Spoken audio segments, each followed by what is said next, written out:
UFC 287 going down April 8th is going to be the craziest card of the year. Main event is Alex Pereira versus Israel Adesanya 2. Co-main event, Jorge Masvidal versus Gilbert Burns. Also on the card, Kevin Holland, Santiago Ponzinibbio. Super excited to talk these matchups. Make sure you guys smash that like button if you're new, subscribe. Let's first talk the main event. Israel Adesanya, Alex Pereira, the greatest rivalry maybe in combat sports history. I guess I might be pushing it, giving it that much of a label, but it's definitely a sick one. I know. Pereira has won every fight. He's Israel Adesanya's kryptonite. When you look at their kickboxing matches, the first fight, close decision. Second fight, Adesanya is winning the bout, and he gets flatlined. It was a brutal KO. Look at in the UFC what we saw. Alex Pereira got hurt bad early, then came on strong late, stopped Israel Adesanya again in a fight that Izzy was on his way to winning. Is fourth time a charm for Adesanya? I don't think so. I'm picking Alex Pereira here. I think he's going to win by knockout again. When you lose to a guy 3 times, especially 2 knockout losses, one of which, sure, different sport, vicious flatline KO in kickboxing. I think Israel Adesanya, stylistically, as much talent as he has, as much skill as he has, as good as he is from the outside, Pereira physically is this match, taller than him, the reach is close, and Alex Pereira can take Adesanya's best punch, whereas Adesanya, on the contrary, has proven he can't take Alex Pereira's best shot. I don't think he'll take it again in their fourth fight. I know it's a rematch in MMA, and then somehow if Izzy wins, we're going to see them go at it again. I'm not complaining. It's the 2 best kickboxers in the sport of mixed martial arts. Their technical skill sets are unmatched. I think the fight's fantastic. Alex Pereira has become the boogeyman of the UFC, already called out light heavyweight champion Jamal Hill, and after Glover's loss was sizing him up. I think he's looking at that as a potential next matchup with this fight going down in April. If Alex Pereira doesn't take substantial damage, there is a legitimate chance that he could be challenging for that light heavyweight belt before the end of the year. Let's say Jamal Hill fights Yuri Prochazka.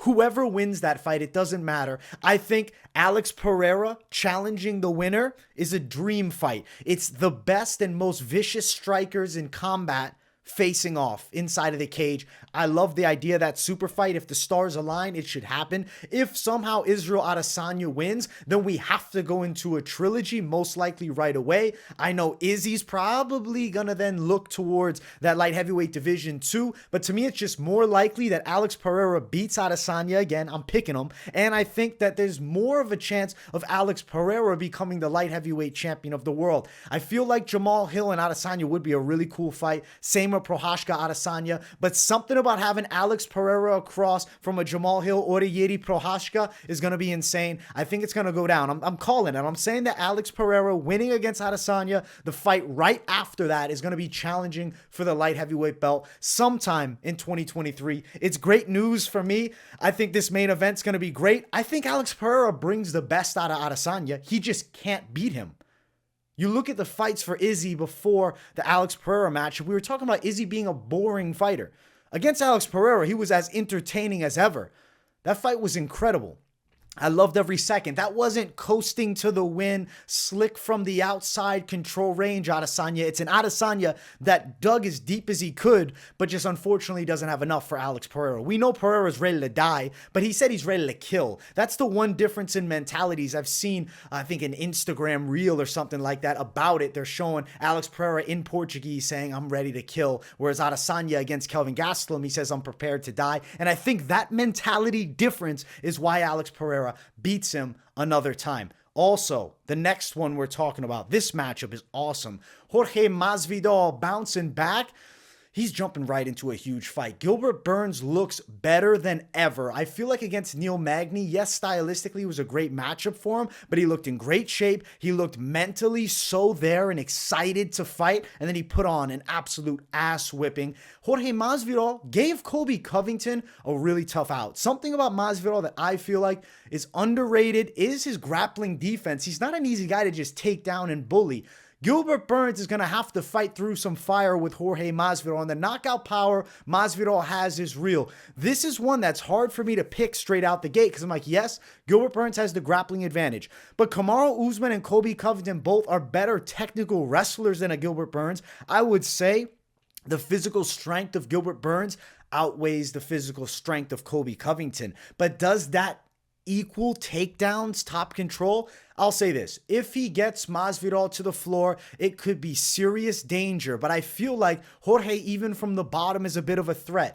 Am I going to go out and pick Masvidal? I think I have to ride Gilbert Burns, just riding the momentum as good as he looked in the last one out. But if Masvidal wins that fight, there's no surprise for me. This is one that I could see a pick flip end up happening as we get closer to the fight. But right now, I'm leaning Gilbert Burns to win. I actually think standing up, he could hurt Masvidal. The overhand punch of Gilbert Burns is fucking dynamite, and I expect him to be mixing in grappling. There's a chance that he pulls an Usman and finds the perfect shot. And let's not forget, before Usman was high kick flatlined by Leon Edwards, the man that came close to beating him was Gilbert Burns very early in their fight. He has a ton of knockout power. I think you look at that Khamzat Chimaev performance, Gilbert Burns looked incredible. You look at now the Neil Magny fight, Gilbert Burns has gotten better. I know he's 35. He's not young in the game. He's been around forever. He's just got that baby face. I'm going to call it. He beats Masvidal. It's going to end up being a submission. Well, actually, if it's 3 rounds, now I might be changing my mind. This fight should be 5 rounds. I see Gilbert Burns and Masvidal as like a main event caliber fight. Maybe they can turn it into a 5-round co-main event. I think that makes a lot of sense, especially it being a fight that the winner is very near a title shot. But if it's 3 rounds, I'm actually going to reword it. I'm going to say decision. If we were going the full 5, I might lean a late submission by Gilbert Burns. I think Jorge Masvidal, his power is going to be real throughout, but especially with the 3 rounds, I feel like there's a good chance that Gilbert Burns puts a very grappling heavy game on him to win the round, secure the victory. I know he probably wants to go out there and be impressive, but if Masvidal has any bit of success striking, I think Gilbert Burns will immediately go to the grappling attempts. You look at Gilbert Burns' Wonderboy Thompson, that was not an impressive performance as far as it being a one-sided beating. Gilbert Burns did exactly what he needed to do to win the fight. And I think in this matchup here with Masvidal, a little bit of a similar situation where he's going to have to fight through some serious striking threats. Even though I'm talking about Gilbert Burns having power and whatnot, combination punching Masvidal, pure boxing Masvidal, and he's the BMF champ. Is the BMF belt on the line? I doubt it because Gilbert Burns has wins by submission.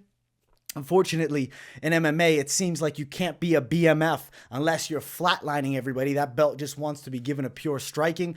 Maybe if Gilbert Burns knocks out Jorge Masvidal without shooting for a takedown attempt, he'll present him the belt after. But he's going to shoot for a takedown. He's going to land takedowns. He's going to put Masvidal against the cage. He'll put him on his back. He might even take Masvidal's back. I could see good defense. I'm going to go Gilbert Burns winning the fight. Unanimous decision over the 3 rounds. And let's look at this next fight. Kevin Holland, Santiago Ponzinibbio, 2 thumbs up. And I think Kevin Holland's going to knock Ponzi out. I think this is a kind of matchup geared towards him. You look at Ponzinibbio, a very good boxer, but he's older, not as fast as he once was. And you look at Kevin Holland, him and Wonderboy put on one of the best fights striking-wise ever. Wonderboy on his back, Holland gets up and says, let's just strike.